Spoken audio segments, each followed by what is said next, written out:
What's good? What's good? Welcome to the Epic Entertainment Critics. I am Antoine. And I'm still James. And we are doing a pitch meeting. We enjoy these we really enjoy these and quite a bit. And we had recently did a review on Space Jam, The New Legacy. Was just a copy of the first movie. Yeah. But pitch meeting, they do their little.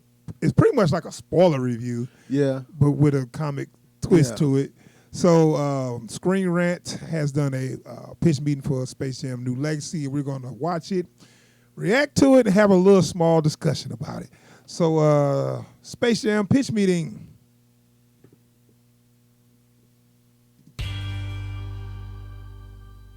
So, you have a Space Jam sequel for me? Yes, sir, I do. And I figure we could get LeBron James in this one and also really try to capture the spirit of the original. Oh, like in the sense that it was one of the most popular children's movies of its decade? No, in the sense that it was based on a commercial. Oh, gotcha. So what's it gonna be a commercial for? Ourselves. I like the sound of that. Yeah, I really want kids to finish this movie and turn to their parents and say, you know, Warner Bros. Entertainment Inc. really is my favorite multinational mass media and entertainment conglomerate. Seems realistic enough, yeah, so what's the plan? Oh, well, you know all the stuff we own? I'm familiar. We put it in the movie. We put it in the movie? We put it in the movie. Oh, very cool. What else are we gonna do? Oh, practically nothing else. Oh? Yeah, in pretty much every scene there's gonna be recognizable Warner Bros. Property or someone's gonna say Warner Bros. Out loud. Amazing. Sounds like the cinematic equivalent of scrolling through our Wikipedia page. Exactly. So LeBron is trying really hard to get his kids to follow in his footsteps, right? But his son Dom likes making video games more than he likes playing basketball. Okay. And then one day LeBron and Dom are invited to Warner Bros. To meet with some studio executives. That's my job. Yeah, it is. Oh, I'm tight. Oh my God. Oh my God. Anyway, so the studio execs try to convince LeBron to leverage his fame and shove him into popular existing franchises as a kind of soulless revival cash grab kind of thing. That does sound like me. But he thinks it's a bad idea, so the algorithm behind the idea kidnaps him and his son. The algorithm? Yeah, see, the bad guy in this movie is this algorithm in the Warner Bros. Serververse called Algorithm, and I figure we could get Don Cheadle to play him. Oh, he's great. Yeah, I mean, he's never been in a Warner Bros. Movie, so it's not confusing casting. Ocean's 11.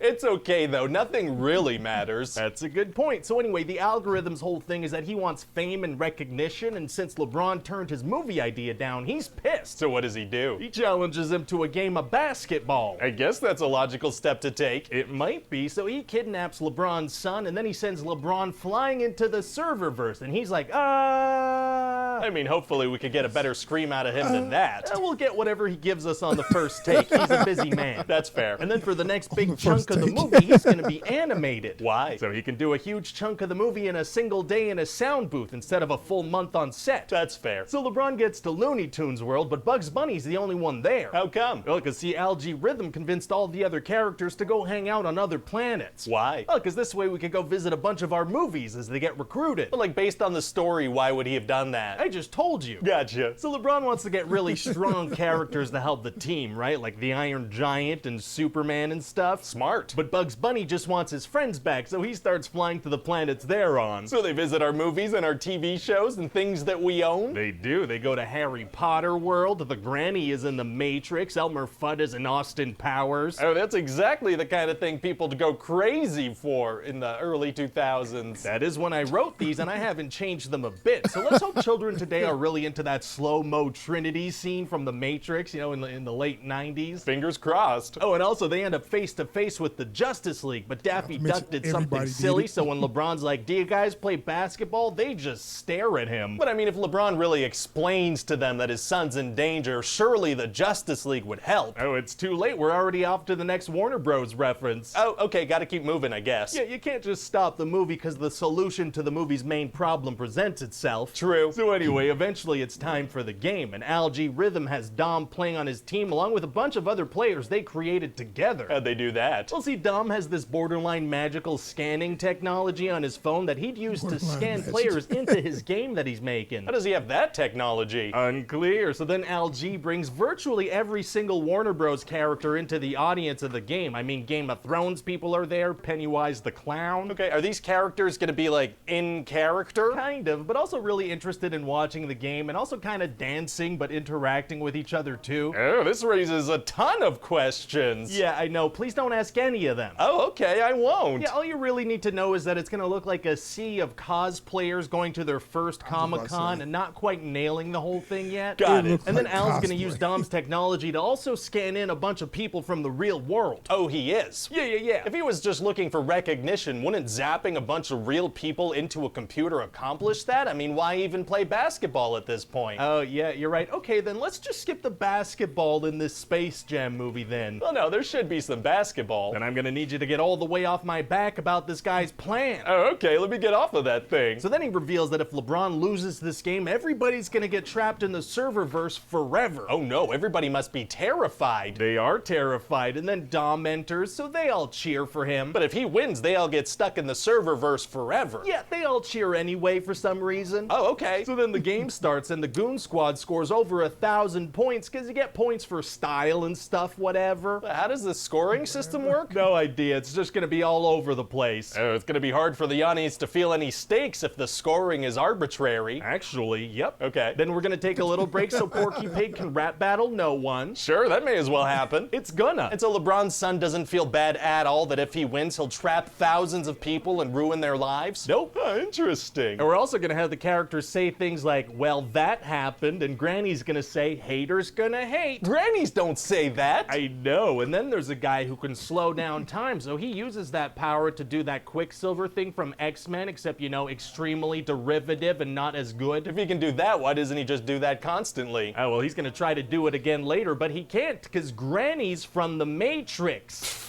All right, man. So then eventually Bugs Bunny's gonna sacrifice himself by doing this glitchy move that leads to him getting deleted, but it allows the good team to win. Very brave. Yeah, and so then everybody goes back to the real world. So are there any consequences for Warner Bros. For creating an algorithm that almost trapped thousands of people inside a server? Nope. That's what I like to hear. And then Bugs Bunny gets deleted and dies. Oh, very sad. It's gonna be hard to end on a happy note with Bugs Bunny dying. Actually, it's gonna be super easy. Barely an inconvenience. Oh, really? Yeah, back up on Earth, Bugs Bunny shows up next to LeBron, and he's fine. What? How? I don't care. Okay, how did he get to the real world? Unclear, but he brings all the Looney Tunes with him. Well, what's the explanation for how all that happened? Well, sir, the movie's over now, so don't worry about that. Oh, okay, I won't. So what do you think? Well, it sounds like a ton of fun, although I do think maybe we should keep Pepe Le Pew out of this movie. That character's now kind of, Yeah, I guess that makes sense, but other than that, every WB character is fair game. I don't see why not.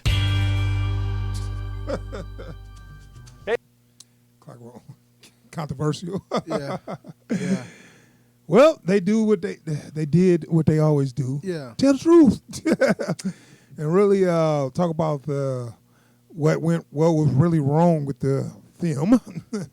Which was much. A soulish cash grab with Yeah. no heart, soul, or any creativity. You know what?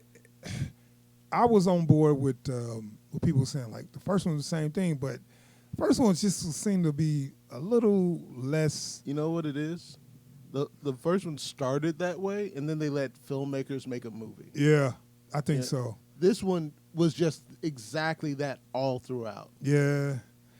It was nothing but a commercial. I would have liked better, like, you know, like the Matrix thing, them doing like quick commercials with like LeBron and the Looney Tune characters coming in the movies and dressing up like, cool, but don't do a whole movie. And it was 2 hours. 2 hours. That's there was too no reason long. for this to be Yeah, 2 man, hours. you got to keep a tight under 90 minutes. Yeah. Like 85 minutes. Max. I'm cool, right? Max. And maybe 90 minutes with the credits, but that's about it. 2 hours? No, bro. We don't need to see all that. It's like it just use the same formula they do on kid feel-good movies, right? The kind that Disney Channel shows, like it never goes over, never stay too long, Mm-hmm. give you the lesson that you need, you win the big game at the end, and you learn your lesson, You know what? and it's over. I didn't think about this until I was watching this pitch meeting. They made this movie after they already released Ready Player One. Uh-huh. They didn't learn any lessons. What did Warner Brothers do Ready Player One? That was all of their stuff.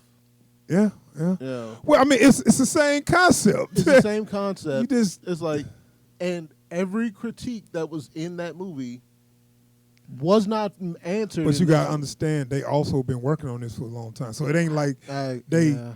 saw that and it's like, oh, okay, before we work on this, let's see all the mistakes they made. Let's not put that in here. Yeah, it's like they was already doing it. Like, but it's just like clearly misunderstanding the weight of pop culture. Yeah. You know, Yeah, I mean, I guess let's see what the kids. I'm really kind of curious what kids think.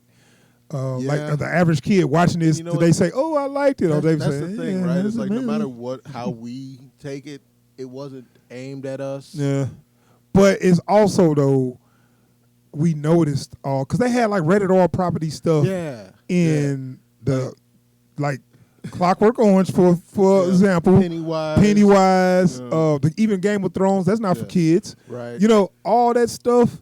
You know, it's like y'all say this supposed to be for kids, but why y'all selling adult stuff? Because it's what we got. Got to apply Yeah. our wares, man. Yeah, I don't think so.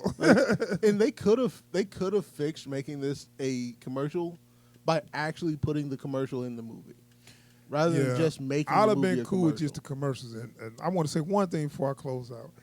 If they had LeBron be Robin, why couldn't he be the Robin with the pants? Why he had to be the Robin with the underwear and the booties? Yeah. Why he had to be the old Dick Yeah. Grayson Robin? Why couldn't he be?